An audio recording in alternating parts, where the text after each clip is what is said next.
Non ha dubbi il professor Stefano Zecchi, candidato sindaco a Venezia per il Partito dei Veneti.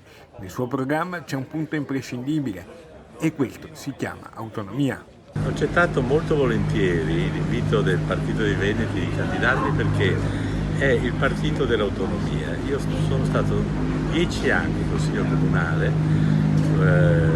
era sindaco Costa, poi Orsoni, e l'evidenza era che se la città non ha una sua autonomia non può fare promesse e non mantenere queste promesse. Allora uno statuto speciale, questo secondo me è il primo passo. Per il centro storico, stop alla monocultura turistica. Rilanciare a Venezia l'abitabilità, l'artigianato, un'impresa che abbia capacità quindi di sostituire questa monocultura turistica che ha devastato Venezia in questi anni.